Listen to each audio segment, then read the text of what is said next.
You're listening to the Deep Purple Podcast, a fan podcast about one of the most legendary bands of all time, Deep Purple. We take a look at the music, history, and people behind the band Deep Purple and beyond.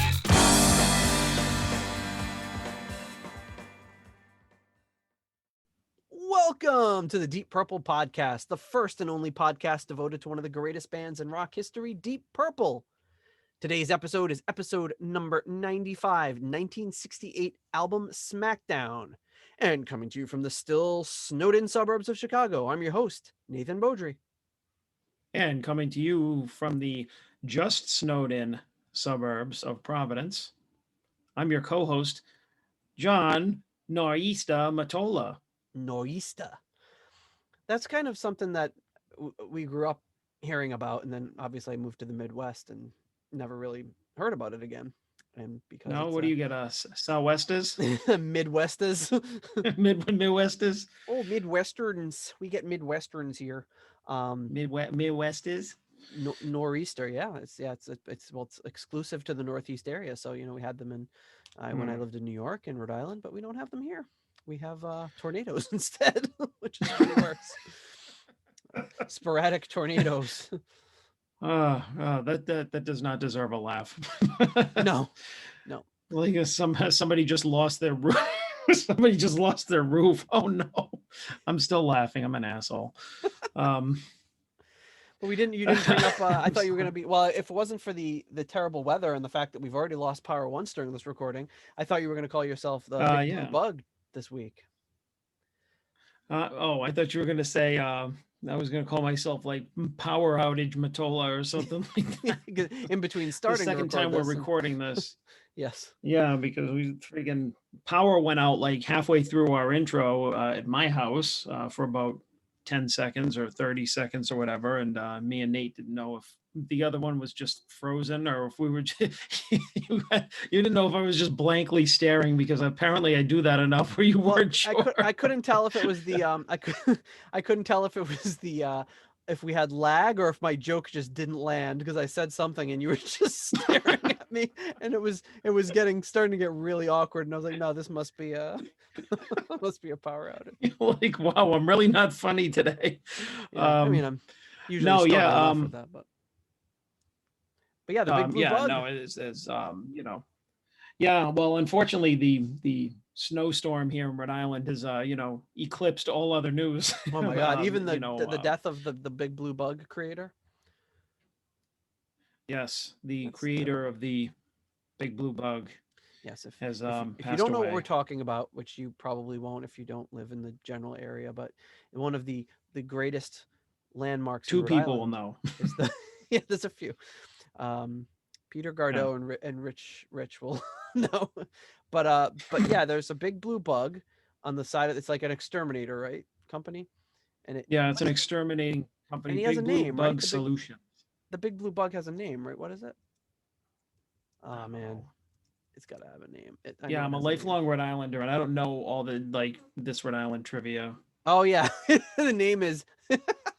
My dad is always the one who says this. The name of the Big Blue Bug, the official name, although everyone calls it the Big Blue Bug, is Nibbles Woodaway. So it's a giant termite. All right, that's the first time I've heard that one. The mascot of Big Blue Bug Solutions and New England Pest Control. And if you're driving up north on Route 95, you see this Big Blue Bug illuminated on the side of the highway, most recently adorned with a surgical mask. Sometimes drinking an awful, which is a local delicacy. And it's in if you've seen the Farrelly Brothers movies, they usually stick it in there because they're from the area, and it's a landmark. Yep. It's been there our entire lives, as far as I know. I pass by them every day on the way to work. So yeah, when was the Big Blue Bug erected? Are you looking it up? Yeah, I'm trying to. Oh, I guess the name was coined after it was put up, so that's why it's kind of a more recent thing. Yeah, it doesn't really say. It doesn't really say what year the Big Blue Bug was put up. The Wikipedia entry is a little lacking on this, but I know I don't remember a time without the Big Blue Bug.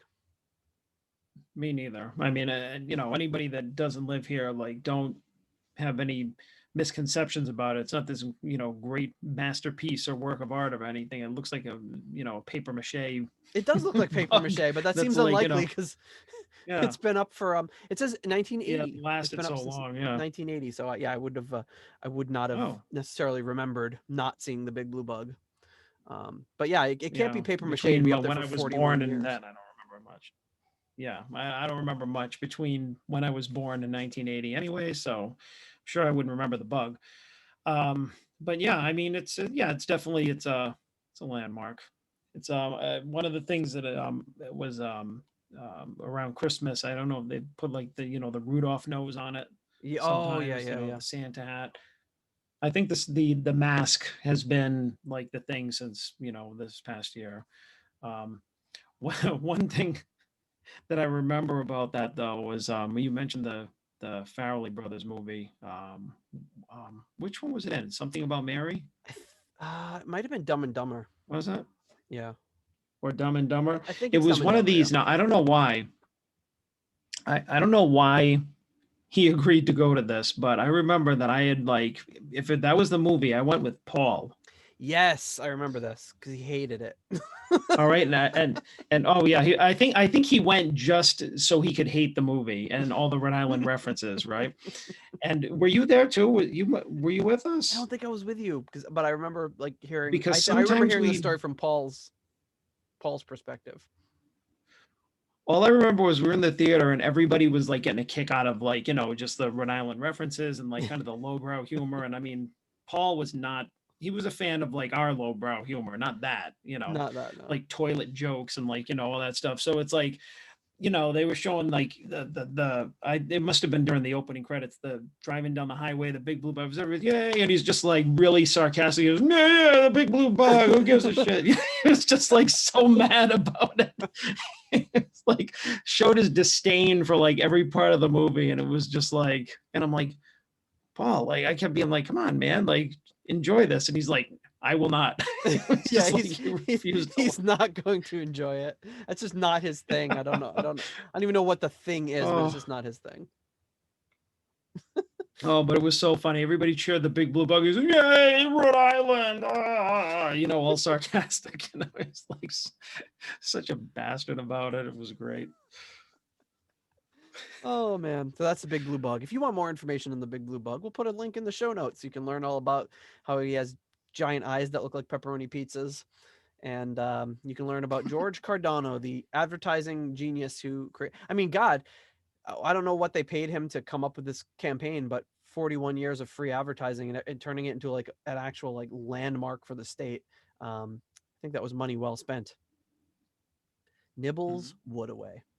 All right. So if you want to help support this show, which why would you want to do that after this intro? You can become a patron on Patreon for as little as $1 a month, one measly dollar. How many lattes do you buy? How many little snacks and other little baubles do you purchase with your money that you could just give us one simple dollar a month, help support this show, help us make new content.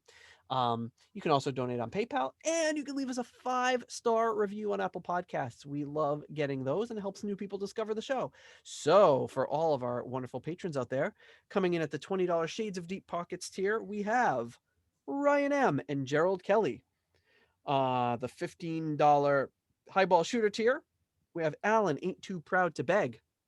At the Turn It Up to $11 tier, we have Frank Thielgard Mortensen, Clay Wambacher, and Mikkel Steen. At the $10 Someone Came tier, we have Steve Seaborg of NameOnAnything.com and AllTheWorldStage.net and Jeff Bryce. At the episode $6.66 tier, we have Richard Fusey. At the $5.99 nice price tier, we have Fielding Fowler. The $5 money lender tier, we have Greg Sealby, John Convery, Arthur Smith, German Heindel, Adrian Hernandez, Kenny Wymore, Jasper Alman, Alexei, the Perfect Stranger Slipikoff.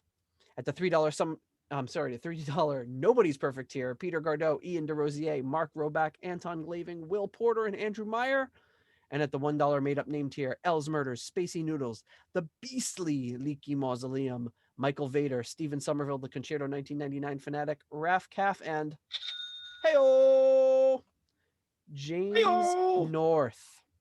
New patron alert. Thank you. I asked James if he wanted to get a made up name, but I didn't hear back. So we're going with James North. I was like, what kind of made up name is that? It's a very normal You're like sounding made up James name. North, and I was like, I'm like, wait a minute. Oh, that's a great one. Good job. Good one. Well, maybe we'll get a maybe it is a made up name and we're gonna get a James South, a James East, and a James West. I got Who did the knows? screen freeze again? Did you get another power outage?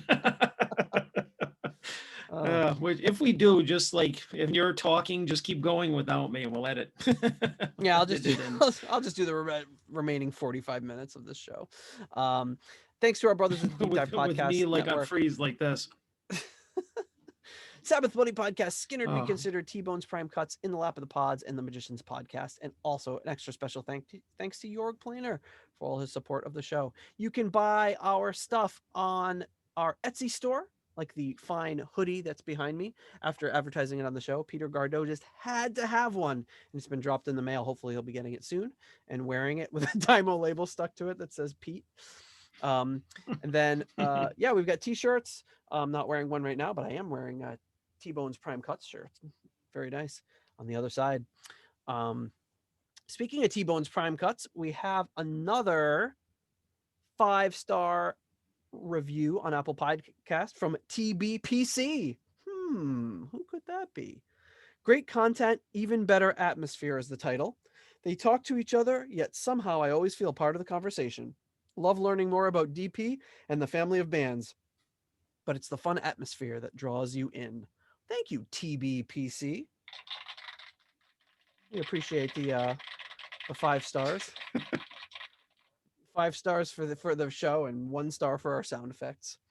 All right, so John, tell everybody what the heck we are doing this week with this 1968 album Smackdown. What does it mean? So I got this idea when I was listening to Martin Popov's podcast this week, History in 5 Songs, and he was doing his episode was called A New Way to Rank Zepp. And what he was doing was kind of taking Led Zeppelin. And he was kind of taking Led Zeppelin out of context. Like instead of talking about just the songs or, the albums, he was kind of ranking or talking about the songs rather in the context of other bands and other songs released like in the same era, which I thought was kind of a really interesting concept. So I thought like that would be interesting to kind of like talk about Deep Purple like that, because we always kind of talk about them in this bubble. We'll review an album or we'll review we'll be talking about the songs, and it'll always be, I mean, we'll get off on tangents and talk about like, oh, this reminds me of this, or we'll talk about other favorite bands, where we're usually kind of like keeping it within the Deep Purple family, or within like talking about the album and what's going on like just in that world, and instead of like what kind of what the music landscape was at the time. And so my idea is that we talk about Deep Purple, and in this case, say like we talk about the first album, which was like if we started there, which was released in July of '68, and so to kind of really narrow the scope is what were other rock albums released in July of '68, and let's put them up against each other. Like what other music was being released at the time? Was Deep Purple ahead of the curve? Were they better? Were they worse? Like were they like what was really going on? And we and it just we kind of went back and forth about it, about how to handle it, and haven't planned anything out at all, but we kind of narrowed it down to the album that you selected, for us to just basically pick one album to compare it to that came out 2 weeks before Shades of Deep Purple, and that album is The Doors, Waiting for the Sun. There you go. So Another album came out within 2 weeks. So to stack these two albums up against each other, this one came out on January 3rd. I'm sorry, July 3rd, 1968. Shades came out on July 17th, 1968. Um, some obviously an American band versus a British band. I don't want to say versus because it's not like they're against each other, but what we're Right. Yeah, like in comparison to, yeah. yeah, in comparison to the one major difference is that this is the Doors' third album, whereas Shades is obviously Deep Purple's first album. So the Doors had been together for a bit before this, for a few years, whereas Deep Purple had been together for a few months and immediately jumped into the studio. So that's a little bit of a Right. it would have been great if the Doors' debut album came out the exact same day.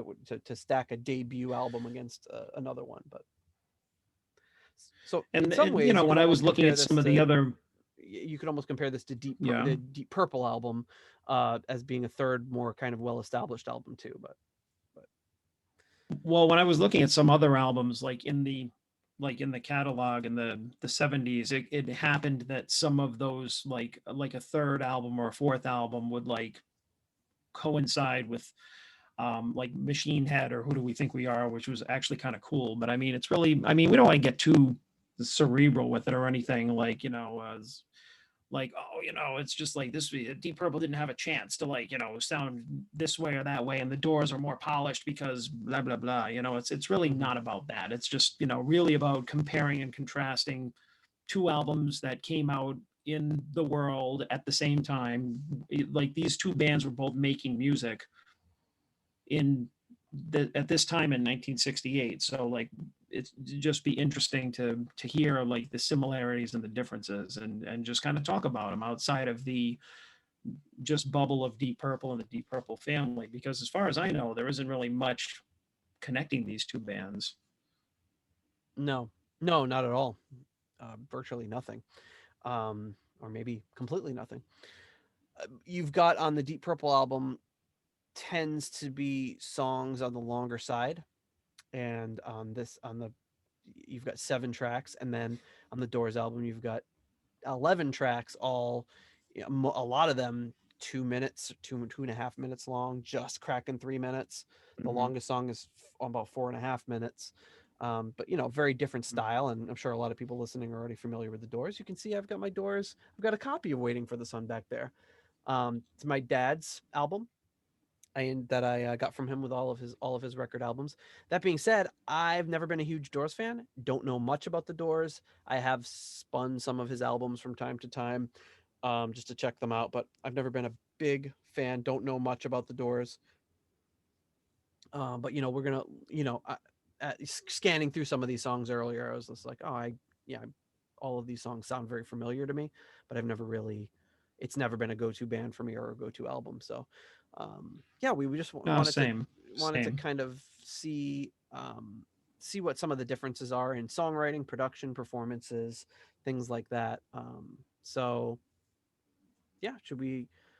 Uh, we've never really done anything like this before, but what should we do? Should we play a track from the Doors first and check it out and see what we think?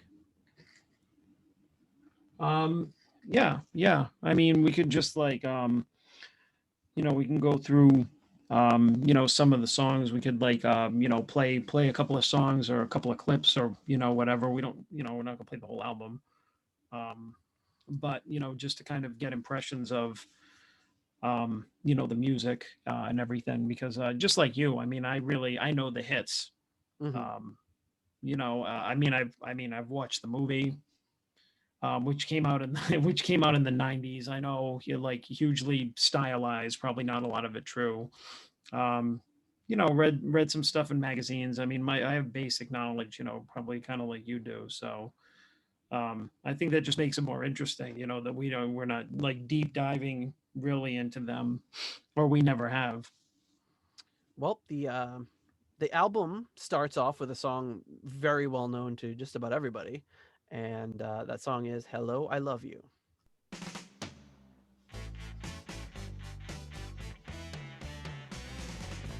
Just over 2 minutes long. The song. Hello, I love you. Won't you tell me your I name? actually like this song. It's a great song. Love you left me You see, another interesting thing too about these guys is like, compared to Deep Purple is like they're like completely like opposite sides of the spectrum. Like these guys were like from what is it, LA, Hollywood? They were from California. They're a California band, and like Deep Purple's like a British band. So whatever was going on in like the US and in California and everything, like these guys were like, I don't know, every time I hear the Doors, I always think of like just like any one of their tracks just goes into like, a movie about like the Vietnam War or something, Yeah. Forrest Gump.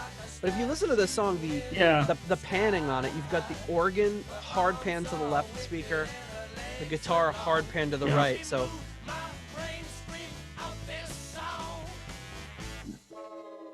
I don't know if that is part of the remaster I have or whatever it is, but listening to it growing up, I always kind of associate it as one song, but you can hear two very solid. You've got a distorted organ and a distorted guitar on one side, so it combines together pretty nicely. Listen to this part real closely. Yeah.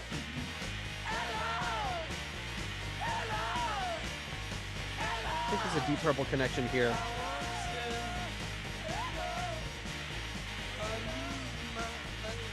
It's like a minute and a half in, and they're already going into like the fade out. I mean that's definitely like a couple of things that I noticed right off the bat was one of the things you said was like like this song right here gets right to the point. It's not this. There's no big long intros like there were on Shades of Deep Purple. Like I can't remember which album it was. Like the storm noises and all these like intros that took like a minute and a half or something. Like I mean, this song was just like in and out. The production is like just really like snappy. It's just like it's really clear. It's really defined. Whereas Shades of Deep Purple is just like it sounds really like it sounds really dated. It sounds like really creaky. Like everything's just like drenched in like echo and stuff like that. It sounds really as opposed to Shades like really dated. I mean, overall, like, I didn't listen to this whole album, but I mean, the first thing that I noticed was that this grabbed me more because the production was just better. Yeah, it's that same here. Just listening to that opening track, and obviously that's the, probably was the lead single off of the album. The production is far superior. The band is obviously more comfortable together. They've been playing together longer. And the one thing that really jumped out as I was thinking about what we are going to be doing tonight, I was going out to get the mail, and I was singing hello, because I was just thinking about the song, and then I just thought, oh, like that sounds just like Space Trucking. Come on, and then it's got the little riff going on in the background, and then I kind of mashed up the two songs in my head, which I'd never kind of thought about before. And I don't know if that was intentional. Obviously it's not on Shades of Deep Purple. But they would have done that a few years later. So I don't know if that was an intentional thing or even if it was unintentionally inspired by it, but it's very similar in the fact that you've got this, yelling this, hello or come on, and having this little riff playing as a counterpoint. I think if I had to pick one song off of Shades of Deep Purple that matched that the most, I'm gonna have to go with Mandrake Root as far as kind of feel goes, except for this weird intro. Here we go with a 6-minute song now.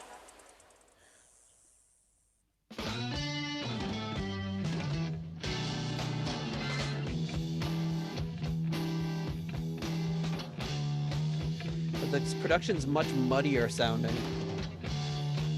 Yeah, for sure.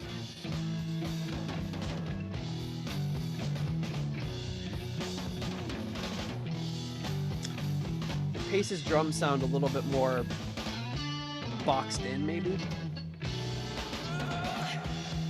Yeah, and I mean, you got Yeah, you got that just like Rod's vocals just drenched in like reverb.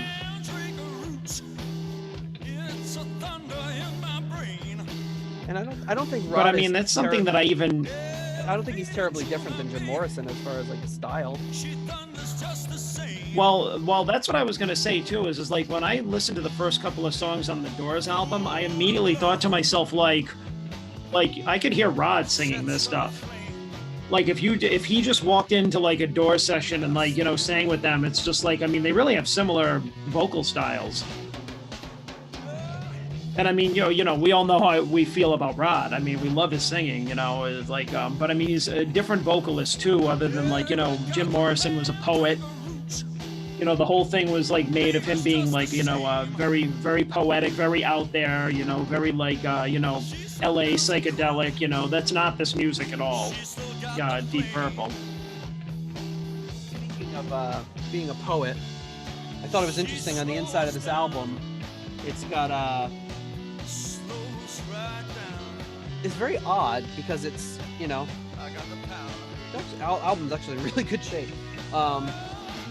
It's the Doors Waiting for the Sun, and then on the inside, when you open it up, the gatefold, it says the celebration of the lizard. I don't know if you can see that. No. And then there's a giant like. Oh yeah. So at first I thought, oh, this is I thought this is like the lyric sheet for the album. No, it's like this giant composition, like poem about the celebration of the lizard by Jim Morrison, which is like unusual to have something completely unrelated to the album like that. Yeah. But I mean, again, what little I know about Jim Morrison as a person or the Doors is that the big thing with him was made out with him was that he was he was a poet and his lyrics were just really just kind of out there and Yeah. So I mean, like if you like match like him and Rod as frontmen, like maybe they would be able to sing each other's songs. But I mean, I think it'd be like "Hello, I Love You." Like I could hear Rod singing it, but like some of the more like wacky stuff that Morrison sang, I think it would be like kind of out of his wheelhouse. Even though like with Captain Beyond, he was getting kind of kooky with his lyrics a little bit, but I mean it was different, Right. Well, it's very interesting that they were a British band that went kind of on an American label, and just odd the decisions that were made, and wow, like a song like "Hello, I Love You," like the fact that they kept that to basically 2 minutes, such a short song. Like I'm surprised they didn't expand on it at all, but great. I mean, I guess it was probably great for radio play, and obviously probably charted better than anything that Deep Purple threw out there. But yeah, well, I mean, that's probably why, I mean, it was really weird to think about too, because when I like that, I guess can show some of my misconceptions about the Doors too, is like, I mean, I've heard their stuff before, but I mean, I never really looked at one of their albums. It was just like, I thought, oh, okay, like this is psychedelic rock. Like all these songs are gonna be like 10 minutes long. yeah. And at least on this album, I was kind of surprised that they were all so short, because it's like, that's the misconception of like, you hear all these, like psychedelic and jam bands and stuff like that, like Cream, Jimi Hendrix, Iron Butterfly. I mean, they have some short songs, but they have some really long ones too, and like, just crazy noises like Hendrix and stuff like that, just Well, I know like so, like on the follow-up album to this, The Soft Parade, they've got probably like an 8 or 9 minute song. I know live they would do that song as they would get into the 70s. They did that song The End. I think it's called The End, which is like, right, crazy long, like 17-minute song. Oh yeah, I mean, those are the exceptions, yeah, but if we're talking about like, if we're just talking about these two albums, right, this one is the Doors album has Deep Purple beat in terms of like maybe accessible songs, although I mean, were they really going for that on Shades of Deep Purple? I mean, a little bit, maybe like with Hush, and they were probably going for a radio hit, but they Yeah. were also just doing a lot of. Again, I feel like the first three albums were Deep Purple just trying to figure out what the heck they were or what they were trying to be, and the Doors. Again, I don't.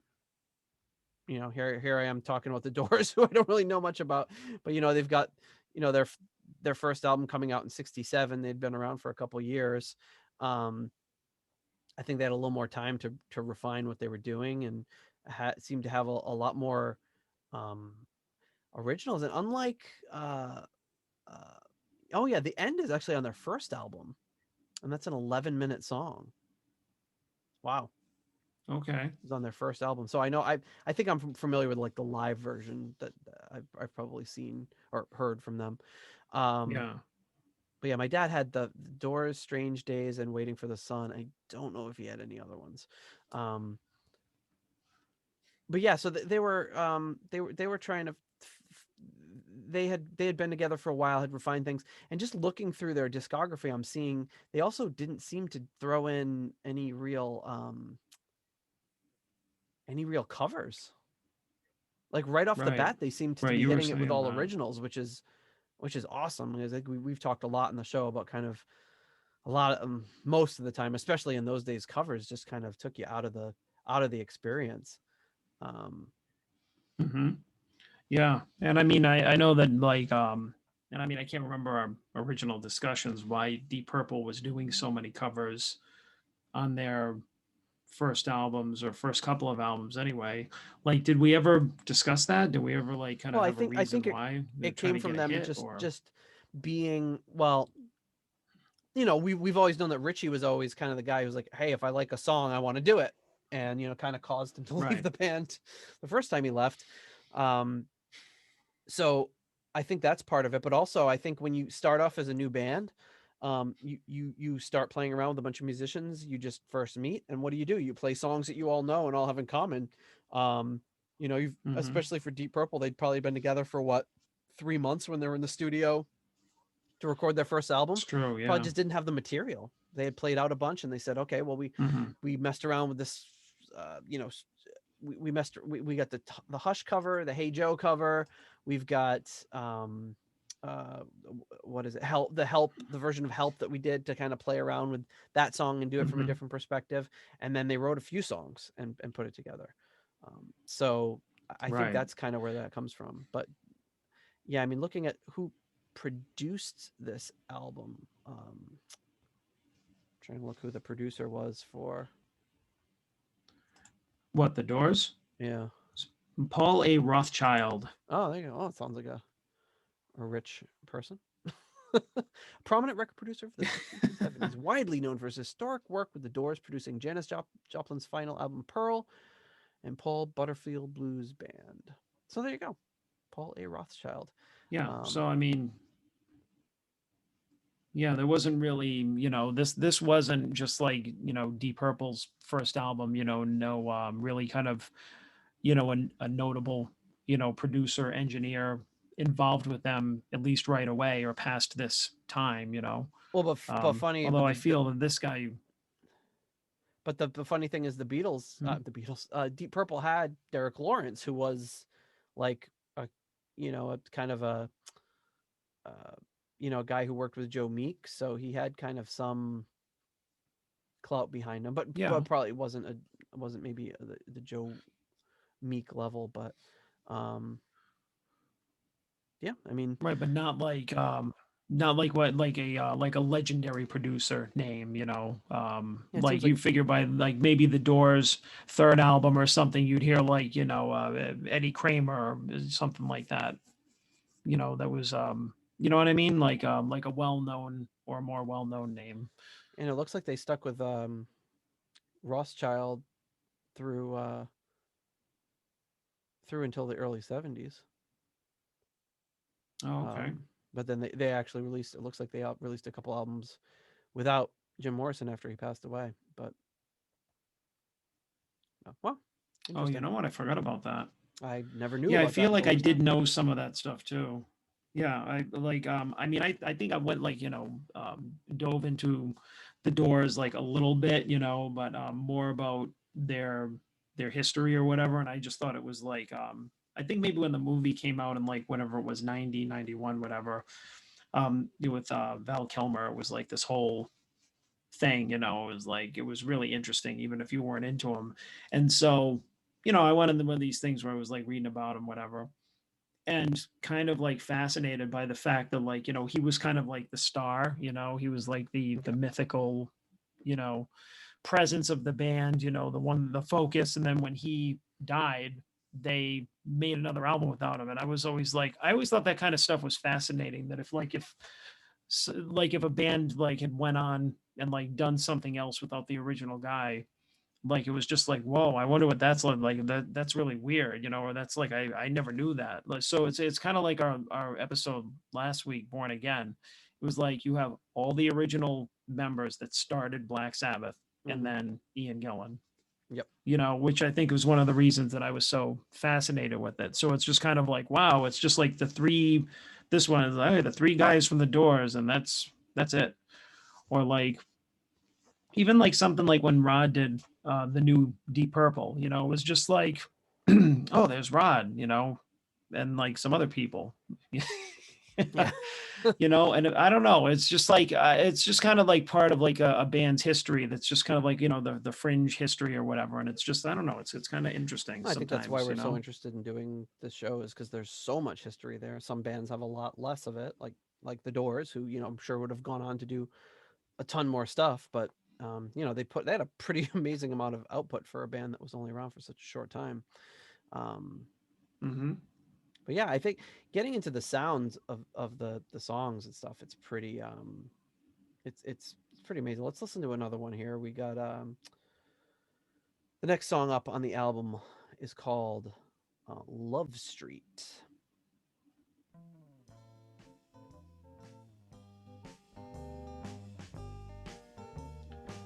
You can just tell the production's so much cleaner. Although Jim Morrison's vocals are It's very very dry. dry, Everything on it's but I pretty mean, dry. the whole production is dry. Yeah. But I don't know. I think for my taste, it's I like dry production. Depending, I mean, I like this because it's very clean. You can hear all the instruments. It's like, you know, it sounds good. It doesn't really. I don't want to say it sound it. I don't want to say it doesn't sound dated, because it does. Like this makes me think of the type of music you would hear like in LA in the 60s. Well, this album is over 50 years. You know what I old, mean? So considering that, it doesn't sound. No, but I mean, we've heard some of this other late 60s crap that we've played sometimes, which it's things that you maybe wouldn't be familiar with, and you can tell Right. it's pretty rough. yeah. And I mean, this doesn't classify as that, though. I think this is No. really good, you know? But I mean, again, this is another really kind of like snappy, like late 60s kind of like, you know, LA type of like hippie era song. Whereas you would, I don't think you would hear anything like this from Deep Purple. No. And we're probably listening to the most psychedelic Deep Purple album in comparison to this. Right. But it's like, you know how the Shades of Deep Purple has that kind of like 60s, like, you know, it's not really psychedelic. It's more like prog. Yeah, I mean, I guess prog for the progressive time. rock, whereas this is like, yeah, I mean, This music, I think, is obviously simpler, but also kind of at the same time yeah, better thought like, out. I mean, the Deep Purple album, they were trying to go all over the place and do all these kind of more complicated things. It doesn't always work. but I mean, you know, even so, I mean, it's like, you know, you have like, you know, this band is also more stripped down too, because I mean, you don't have a bass player. I mean, you have the keyboard player, Ray Manzarek, was doing keyboards and like bass keyboard. Although I think I might be wrong. I know they might have had some session bass players in I there from, I don't want time to time, but I they know that don't he have did any both parts. credited on the album. It sounded like on one of the it might have been the first track that it sounded like maybe I could hear some bass, but Yeah. yeah, bold move to not But have I a mean, bass player. it's yeah. And I mean, you got to respect the guy for that.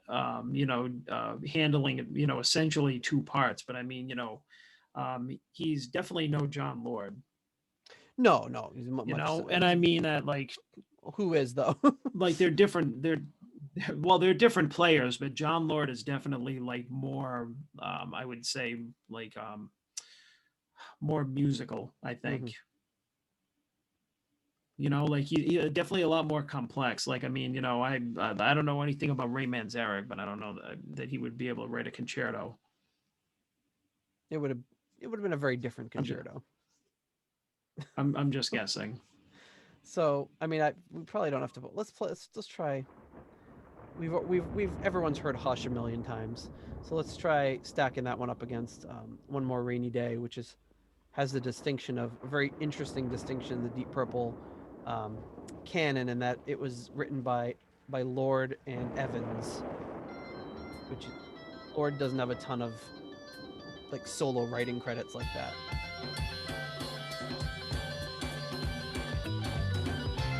You can already hear as soon as you go from the Doors to the Deep Purple, you just hear so much more echo and reverb in Pace's drums. Changes, visible changes. Song always makes me think of like puberty. Changes, visible changes. Rod, what are you singing about? This to me sounds like it was Deep Purple going for a radio hit or a single. And this sounds more like that kind of hippy dippy stuff you would hear in the 60s. Yeah, but it's interesting because it sounds like a lot different. Like that one was a lot peppier, and this one is a little more like melancholy. More melancholy than the Love Street song we heard. Than Love Street. Yeah. Like Love Street sounded like really like kind of upbeat and peppy, and this just kind of sounds like not. Yeah, I guess like a little more sad. I don't want to say droning, but I mean it's like it's not as that's the best word I can use to describe it, as like peppy or snappy. That's not this. Right. And I think some of it has to do with the production. But I mean, it's definitely kind of upbeat here. Like you got some good drum work from me and Pace. Yeah, this is an underrated song in the Deep Purple catalog. It's not something people often bring up, but it's interesting because it's such a unique song, and that it's got probably the only song the two of them ever wrote together, like solo. Yeah. And it does. It has a good melody in the chorus. But again, this is another one that, like, if you could swap Jim Morrison into this song and he could sing this. Yeah, Morrison and Evans have a lot more in common than they don't. But when I hear this, I hear more Partridge Family than I do. Yeah, like 60s psychedelic. Yeah. Yeah, and I think that's an interesting thing about hearing these songs side by side. Is it's just like you have like the kind of the music scene from one side of the world, and then you have this music coming from the other side. And it's like it's the same era, but it's like, kind of two different feelings that it evokes. Yeah, two totally different scenes. Even though Deep Purple would end up being like this kind of almost California band, where they all kind of move to California and end up living out there, but pretty much. But I mean, I think it's different than the Doors, which I believe they were all from that area. Right.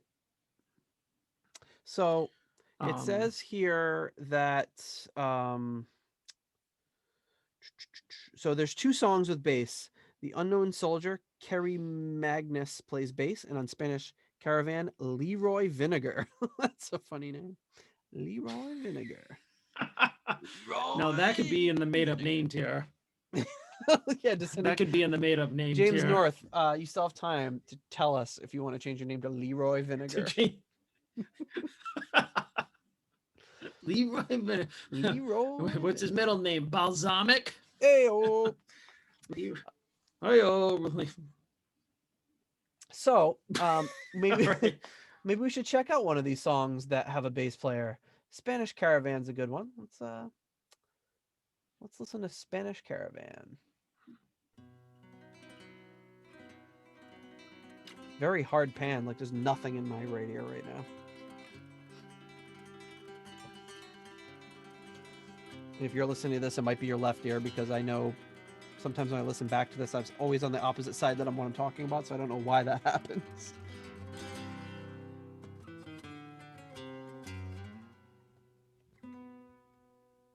That's some really nice acoustic guitar work by Robbie Krieger. And there's that acoustic bass right there. It's classic Vinegar action right there. Classic Vinegar.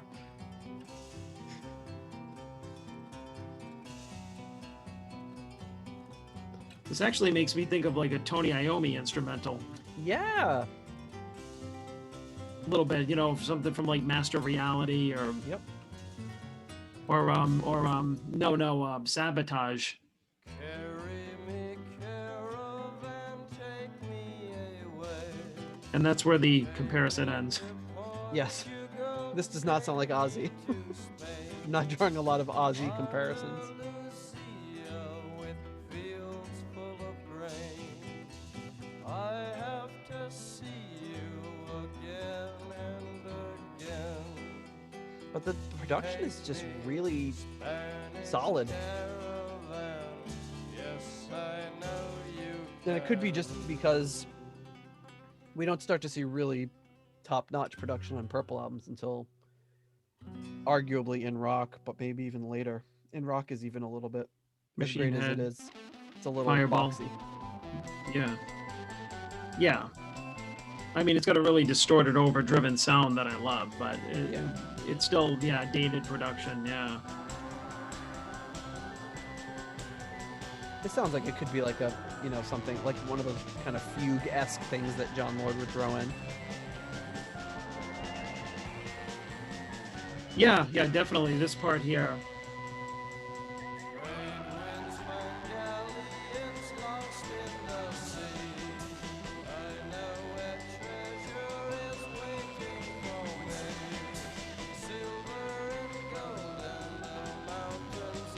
So, I mean, you know that, like, Ritchie is, like, definitely good enough to have played this guitar part. Like, the whole acoustic intro and everything, I feel like you could have probably taken Mark 1 and given them this song, and they would have been able, like, I could hear them doing this. It'd be interesting to hear that take on it. But with, Morrison's vocals and, kind of the scale that he's playing the song in and everything, it's definitely still gives you those like late 60s kind of vibes and everything. Like, I mean, you can tell, like, when you hear this kind of music, and I don't know, it's just because it's been drilled into our heads, like, this is the type of stuff you'd put on and, like, smoke some wacky tobacco, while you got the black light on and everything. Like, I mean, this is like, hey man, everybody's in the van or whatever, it's like, this is that type of music for sure. Well, and it's hard to disassociate that. My main exposure to the Doors is, speaking of wacky tobacco, is our friend Dave was a big Doors fan, and he would, he was no stranger to the jazz cigarettes, and he would always be playing the Doors, and he would just, and I never really got the Doors, and that was probably probably the main reason is because he was high Yeah. most of the time, and I was usually never. So he'd be like, he'd be, you know, listening to the Doors and like, oh yeah, and I'd just be like, yeah, it's cool. Could we listen to something else? And he, you know, he would really like the end and stuff like that. And when Jim Morrison goes off on these long like poetry sort of things, he'd really dig that. And I was just like, yeah, it's fine. But it never really spoke to me that Yeah, way. which yeah, I mean, you could even take like, you know, the end and like, you know, put at the end of you know, Ian Gillan's like live Child in Time rap, you know, it's just like, right, it's 10 feet tall and, you Right, know, right, all right. that kind of thing, you know. Yeah, and imagine he's, that you just know, that because that's part for the, like 12 minutes of just riffing and being like, oh yeah. I've heard it. I've heard it. Yeah. I mean, you have to be into the musicians too, though. But I mean, it's like, to like want to hear that stuff. Like you Yeah. either like the music or the, you know, you're into the musicians or the mythology behind them or whatever. But it's like, it's hard to disassociate this music. Like even when I was just kind of like casually listening to this album a little bit, like when I hear certain things immediately, I just like my mind goes to just like, oh yeah, like 60s hippies, like pot, you know, like I can't help it, you know, because that's, Yeah. you know, this music is all over has been all over our culture for the past 50 years. And like I said, the, you know, Vietnam movies and hippie movies and like documentaries and everything, they use it to illustrate that. So it's just kind of like locked in your brain that way. Yeah, for sure. So listening to that song, let's go into was probably my least favorite song on this album. But the Prelude to Happiness, uh, and then Happiness, I'm sorry, Prelude and then Happiness, I'm So Glad. So you get this trippy John Lord intro.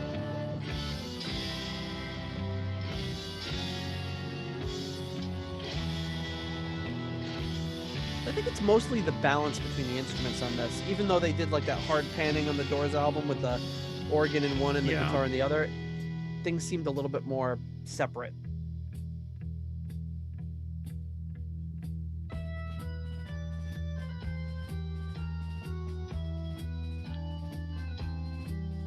I think one thing though that this album has over the other album is that it is a lot more, the sound is a lot more full because of Nick Simper's bass and certain aspects of the production. Like it has more of a bottom end, whereas like the Waiting for the Sun tracks are very no bottom end. You know, I don't want to say thin because then that there's kind of negative connotation to it, but so when we did our episode on Shades of Deep Purple almost 2 years ago, we had a comment on YouTube that said Prelude Happiness is based on Sherazade by Rimsky-Korsakov. How they credit themselves is beyond me. So, I'm not as familiar with that song, but looks like another example of some Deep Purple theft going on. possibly.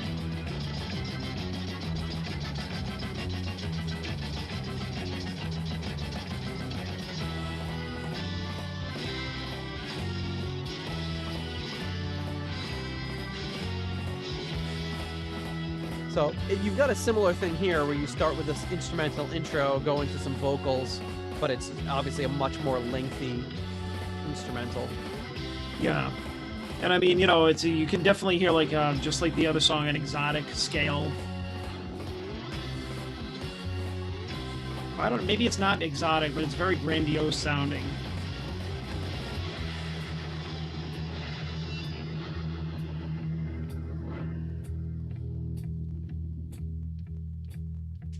So I like that part of the song. And this is great. Yeah, I do too now. I don't know what I said 2 years ago, but it reminds me a little bit of... And this is actually kind of fun. We've never done this before. We didn't, like we said, we didn't... But this is the part of the song I don't like. Oh. Just goes Yeah, on. turn it off.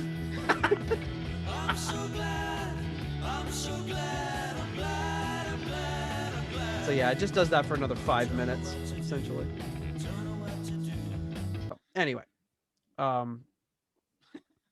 yeah, so like, yeah, we didn't plan any of this out. We just was like, let's talk about the similarities between the two, and we'll see where it goes. So, if this works, maybe we'll do more breakdowns like this. But it's fun and kind of interesting listening to some of the stuff for the first time and really kind of seeing how the similarities stack up. But yeah, I see what they were going for on the Deep Purple side, but I mean, not that we're really doing this as a contest, but I'm kind of, I think the Doors had kind of more fully fleshed out their ideas of what they were looking to do, and I think this kind of calling up a song almost at random and then going to knowing the Deep Purple side a little bit better, going to one of those songs and calling on what some of the similarities may be, or comparing the production similarities is pretty interesting. Yeah. And I mean, if you think about it too, I mean, like by the time Deep Purple got to their third album, even though it was in a really short time, they were a little bit more fleshed out, because I know that I liked the Deep Purple self-titled album, their last one with Rod, a lot better than the first two. Well, yeah, and because when you get to Deep Purple, the album, not the band, you've got so many more fleshed out songs. You've got Chasing Shadows, you have Bird Has Flown, Why Didn't Rosemary, The End of April, all these, the La Leña cover, I say Chasing Shadows, Blind, even, all of these songs, there's more like actual like songs and thought out arrangements. It's just that one cover. Even The Painter is a great song. So I mean, all of them are. You pretty much named the whole album. Yeah, I think I did everything except Fault Line. Yeah. But yeah, you can see that in the 18 short months they were together, they had kind of really gotten it together and figured out what their sound was and what they were going for. And you still had John Lord playing around with some really crazy stuff, like basically the first 10 minutes of April, and he does it a little bit, and he's got a Blind is a solo composition by Lord. So it's interesting. Even Chasing Shadows is John Lord and Ian Paice writing it by themselves, which is again something you don't see a lot of. And April was only Blackmore and Lord, so they were still kind of figuring out what their writing was, and it wasn't until they got Gillan and Glover in the band that they really started to say, okay, that these are going to be complete compositions with all of us. We're just going to get in a room, bang out some riffs, and put it together. And that's resulted in a complete change in their sound. And it took them in a direction that they went on for pretty much until current day.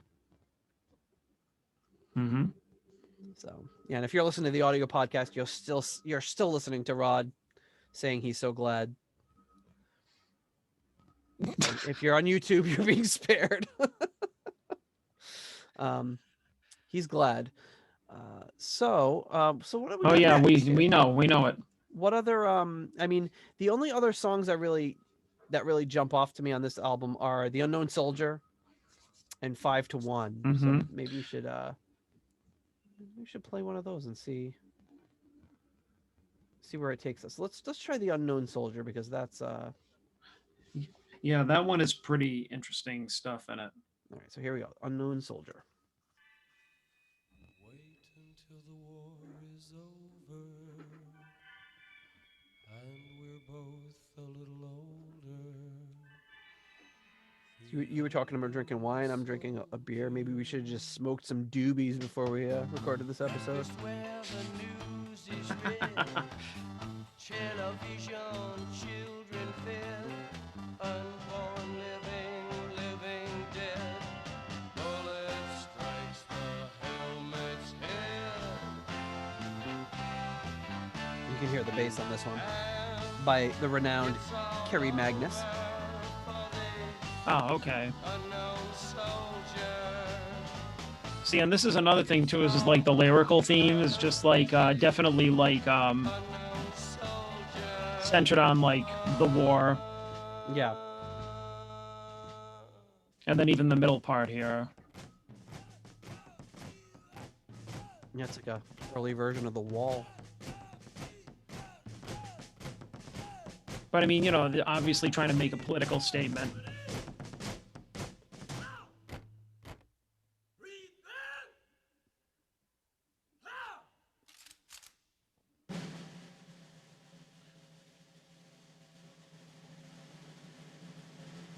I mean, that's really, you know, nothing. You wouldn't get this with Deep Purple. That sound effect wasn't that great. Sounded like a fart. I think this is probably the closest thing you would find, like, to something on one of the Shades of Deep Purple, with like the kind of extended, you know, unusual arrangement, sound Yeah. effects, like all that kind of thing, like kind of But it was good. Like Deep Purple was too, in my opinion, in these first few albums, a little too out there. You know, you get to a song like April, which to me is like pretty much a masterpiece from beginning to end, even though it's a lot going on. It was almost like the warm up for the concerto. But some of the songs, like we listened to, was it One More Rainy Day, which was like, how long was that? 7 minutes long or something? You know, like these songs did not need to be as long as they were. Even Mandrake Root was six something long, and when they did it live, it was closer to half an hour sometimes. But I mean, even this one, right? It's like you would think, like, oh, this song's gonna be 7 minutes long. It's like what, 3.5 minutes? Yeah, it's, right. It's in and out pretty tight. Like I could, like if I played this for my wife, she'd probably, if I asked her to guess, she'd probably say that was probably like 11 minutes long because it's so much like wacky, crazy stuff going on. But it does have a feel of a longer song, so that's it does. Kind of an impressive thing that these guys achieve here is like, you know, having epically long songs that are short. Yeah, right. That song. You know, I felt like I just heard a really long song, but I didn't. Yeah, it has all the hallmarks of like an epic, all these different parts. You know, even bringing in the troops marching at that one part seems like kind of a lot. But I think that's kind of like, you know, whether it was them or their producer or whatever, was kind of, you know, I think it was smart and being like, hey, let's go all over the place here, but let's not drag it out to like 8 minutes or whatever, which, you know, I think is, you know, a great idea, because who the hell wants to sit through all that? Right. 8 minutes if done right can be great, but yeah, right, exactly. This was, if it was 8 minutes of that, I mean, even 3.5, I think was pushing it a little bit. Yeah, but I mean, use it sparingly. Like, I mean, like Child in Time, right? Yep. You know, do a masterpiece with it. You know, when you have an album full of songs that are that long, unless you're classic Metallica, don't do it. Yeah, exactly. So let's hear. I don't know how necessarily this will stack up against that, but the song "Love Help Me" from Shades of Deep Purple, which is written by Blackmore and Evans. So about the same length. Starts off with some whale. Right, the whale noise, the whale mating noises, right?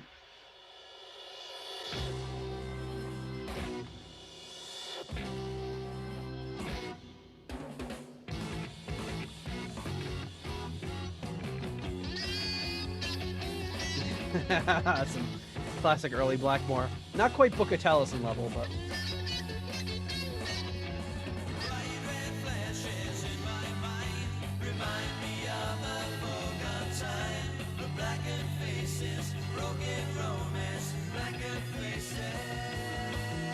Another very psychedelic sounding song.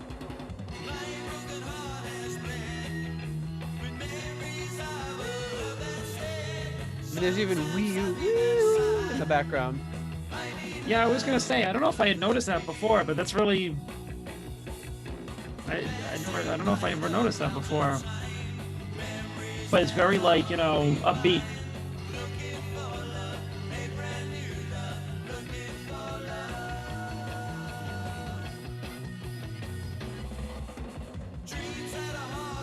It's like a drum fill that like Pace almost lost. He almost lost it at the end, but managed to hold it together. But they're like, hey guys, we got like a day and a half's worth of studio time. Let's keep it moving.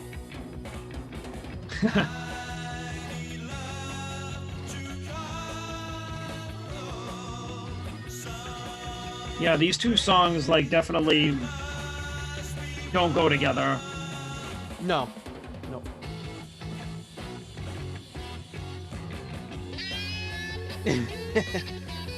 Well, maybe if you're talking about, you know, I'm going to cut this off. And if you're talking about the Spanish Caravan, which just to kind of refresh your memory, kind of this feel. Let's go right here. Okay. So maybe a better choice would be to have played this.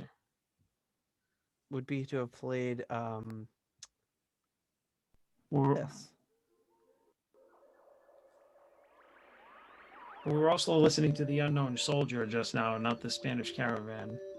Oh, I'm sorry. I just messed that up. Okay, so let's do that again. Real quick. Unknown Soldier. Get this kind of this feeling of it.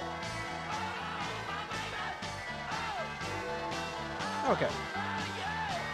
Get the vibe. A little screamy, but you get the vibe of the song. And then we're gonna go right into the cover of Help. Vibe-wise might be a little closer.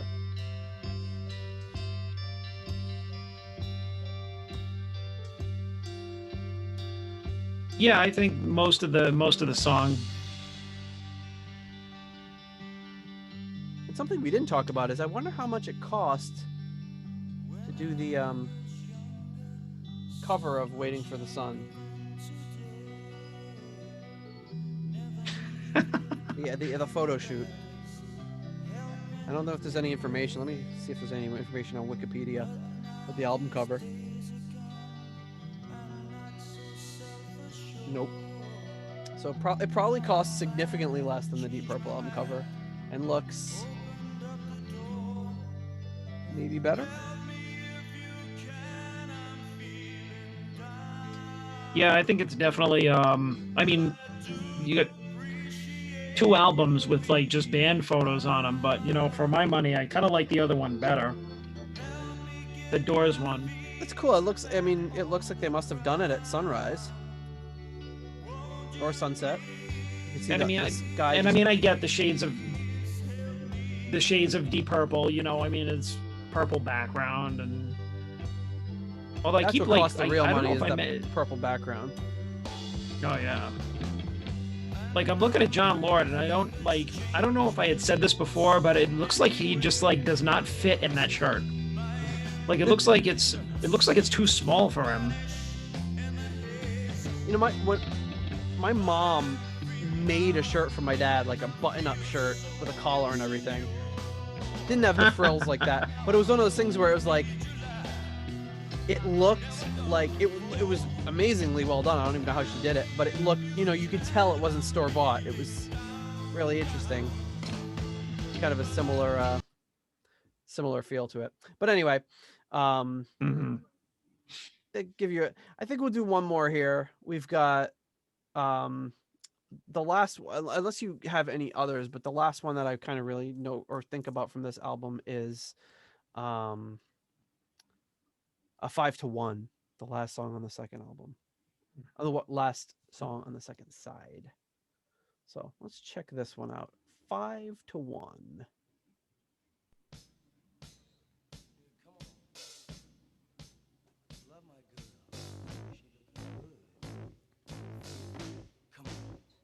And there's no bass on this, they say? That sounds like a bass to me. No, it's bass effects. There you go.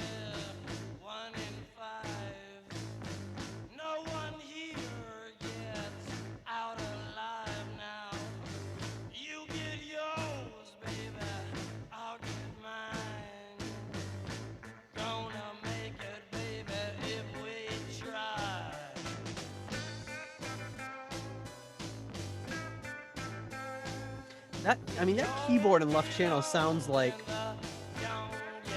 much more modern. It sounds like an Oberheim synth or something. Mm-hmm. I wonder what he was using on this. It's a great sound.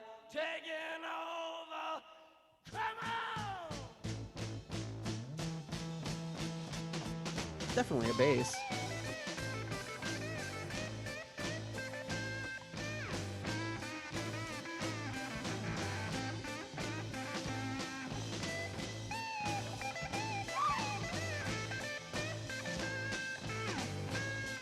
Oh wait, it says Douglas Lubon, occasional bass.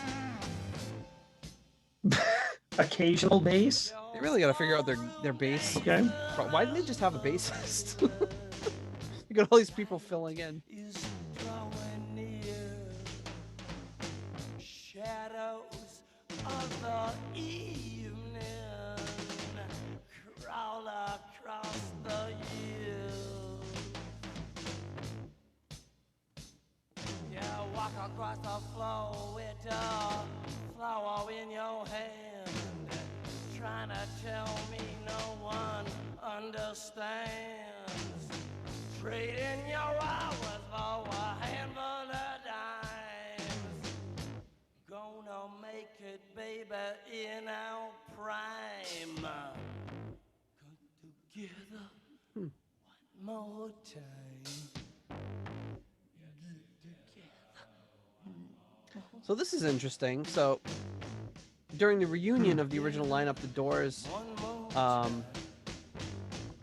Scott Weiland of Stone Temple Pilots took over for Jim Morrison, and he said that Jim Morrison was what inspired him to become a singer, and I could totally see that now listening to his. Well, this song is also one where you hear Morrison's vocals, and it's like he's doing something a little more raw that I can't hear Rod doing. No, yeah, exactly. But the Scott Weiland influence is interesting. This is also interesting. The guitar solo on Pearl Jam's Alive was based on Ace Frehley's guitar solo on the Kiss song She, which was in turn based on And if you hear this song. Yeah, that's pretty well known by Kiss fans. So not by not. I mean, you know, you hear the dun dun da da da da. That whole thing was like the solo in She, which you could hear that little melody in here. Which this seems like the least Deep Purple song. Like I couldn't hear them because it's kind of like bluesy. Like the guitar solo anyways, and this is before Deep Purple could get bluesy, which they would do with Mark II and Mark III, Mark IV, and so on. But the early, like Mark I, you didn't really hear a lot of bluesy stuff. You know, Ritchie was, you know, and the rest of the band were more avant-garde sounding. Yeah, this is a really interesting song and very just out. It's got that really kind of cool plodding sort of groove to it, and interesting guitar tone. The keyboards sound awesome on this, just really well recorded, and like I said, it sounds more like a more modern synth. It sounds like something you'd hear in the early 80s rather than the late 60s. Right. And interesting. Yeah, it's hard to pair that up with anything on Shades of Deep Purple. Yeah. The only ones we really haven't gone to yet are Hey Joe. Nope. Hush would probably be the closest, but Hush is too upbeat. It's got too much of a groove to it. Yeah, no, I don't think they really have any songs on here that kind of similar to that. But again, like you said, I mean, you know, the like Deep Purple they weren't together long enough to kind of like put something together that well thought. I mean, they were like rushed into the studio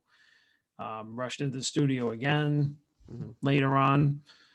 That same year they did like, what was it, July 68, they released that, and then Book of Talisman was like October of 68. Yeah, I think they said So they released this album, and then like 3 months later they released, or we're back in the studio at least releasing the, because this came in July and then October for that. So yeah, I think they went to this back to the studio right away, because the record label was just kind of like, well, we made a little money off of that. Come on, boys, we need to make some more money.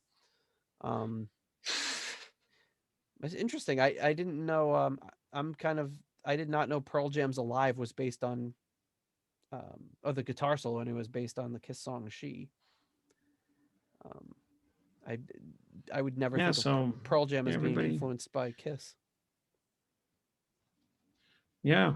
Oh yeah, all those early 90s grunge bands were like, all named Kiss as like huge influences.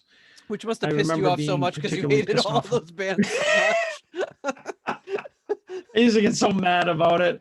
Like, you don't like Kiss, you flannel people, flannel people you flannel wearing asses.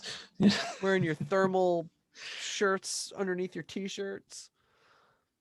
Bunch of dorks. They're getting on stage like a bunch of slobs, not putting on a show or wearing lipstick or anything. No pyro or guitar solos. No pyro, just guys brooding on stage. Yeah. Well, joke's on them because I still don't like it. But anyway, that was a different sort of thing we're trying out. Yeah, we kind of went off the rails here. We went off started the talking rails about on a grunge crazy and- tangent at the end. But probably the last thing anyone's gonna expect when they look in their pod catcher on Monday morning or Sunday night or whenever they get it, is to see us comparing a Doors album to a Deep Purple album. But we thought it'd be interesting to do something contemporary, and depending on the feedback from this episode, maybe we'll do the same in the future with the following albums, or just pick some random year in the future, do 1970, 1972, whatever it may be. And we've already kind of planned out a bunch. We just kind of were texting back and forth for a few days about like different ideas we might have for this. So there might be some ones we could do in the future that would be interesting. We figured we'd start at the beginning, kind of a little harder, but once we get into the 70s, it would be kind of a breeze. So almost too many albums to compare. kind of like them. Kind of like the podcast itself. Yeah, exactly. The struggle through Mark 1. Yeah, the first getting through the 60s, and then boom, it explodes. But before we go, our old friend Jeff Bryce sent us, after our episode last week on Born Again, sent us his world tour booklet from I have Born that Again. one. So what's that? You have that one? Remember I showed that on my Our Deep Purple collections. Oh yeah. Only mine, I think, mine's all water damaged, so his is in much better shape. So yeah, there you go. You've got some really cool text in there. You got the band, Mm. which we kind of broke down that look earlier. It's great. You got three guys in leather, and then Ian Gillan's like, nope, red shoes. I love Ian Gillan is like even his face is just like, yeah, I told him I wasn't wearing the leather. He's like, they tried, and I said, that. Forget it. He's wearing boots. I'm not doing that. Red boots. Some kind of Terry Geezer Butler. I don't think they call him Terry. Terry the Muppet. Terry. Some great shots of Tony Porn Stash Iommi. I know, right? Great. I'm glad he has the stash. I don't like it when he shaves the stash. Ian Gillan. Yeah. You get the full band. Bev. Yeah, when I saw that, I was Bev, and I'm like, what the hell is that? Like at the time, I didn't know. Oh, Jeff Nichols. Jeff Nichols there. You've got. I forgot he was in this. I always liked that. The car on fire. Geezer with the car. You think that's like really that picture? Is that really the car that they ruined? It must be, because it looks all dented and banged up. Yeah. No. Yeah, it is dented. Yeah. Did they just set it back on fire just for the photo? Because Geezer's in the car just laughing, or just smiling. Yeah, we're lighting a flame right near, like, gasoline and, engine That's- parts. That's great. What's the worst that could happen? A little snowy picture of Stonehenge, but kind of cool. Jeff's got an amazing collection. He always shares stuff with us, so we really appreciate that. Yeah. All right, so yeah, let us know what you think. If you think this is a good idea or not, but I think it's pretty fun. Definitely looking at the Doors in a different light. It's funny hearing songs you've heard a million times, even by the Doors. When you do it in this format and really dive into it, you can just look at it completely differently than you ever have. So But I think one of the things to remember too is that we like are looking at this in context of how Deep Purple is, was at the time. Like how I don't want to say stacked up, because that just, like you said again, it makes it sound like it's versus them, but how Deep Purple fit into the musical landscape at the time. Like, this is another album that came out at the time, so just a different way of looking at Purple. So I mean, as much as, like, hopefully, people listening won't say, oh, this was about the Doors and then you went off on tangents, what does this have to do with Deep Purple? I like to talk sometimes about Deep Purple outside of the Deep Purple family. Like, what were some other things going on with music, and some other cool things too. Like, I never listened to the Doors thinking about Deep Purple and being like, oh, Rod yeah, could probably sing some of this. And that was kind of a cool thought. yeah, that was definitely interesting too. Yeah, because like the Doors and Deep Purple are two bands that never associated with each other in any way until today, really, or until a few days ago when we started talking about it. But I think it will be interesting if we do go through the albums one by one. Is you'll see those first few albums, like, if you were to rank them, you might give the edge to the Doors. You might give the edge to the next band against Book of Taliesin. Might even give the edge to the next band against Deep Purple. When you start to get to 1970, 1971, 1972, the albums that they're going against, you'll see Deep Purple will really start to pull into a position where, if you're ranking, say, in rock against Black Sabbath, or in rock against Led Zeppelin album, or uh, Machine Head against, I don't know, whatever was coming out in 1972. Mm-hmm. Deep Purple is going to start getting the edge and being able to stack up, and it will be a band that knows what they're doing and knows what their direction is in a way that they just didn't at this time. Mm-hmm. So, and I know there's a lot of people out there that love Mark 1 and support them, and we love Mark 1 too, but I don't think there's any denying that they just hadn't figured out their way yet.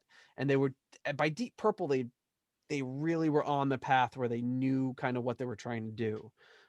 But again, Mark 1 was a band that was only around for a year and a half, and didn't ever really lock in fully. We're just about to, and then of course Ritchie needed to change things up, because they were about to, as soon as things are about to click really good, you got to change it up. So yeah. So anyway, hope you enjoyed that episode, and I thought we were going to be short today, but we're not that short. No, but we are shorter than Born Again. We went off on tangents. Yes. Yeah. As we do. Well, until next week, my friend, and we'll see you then. All right.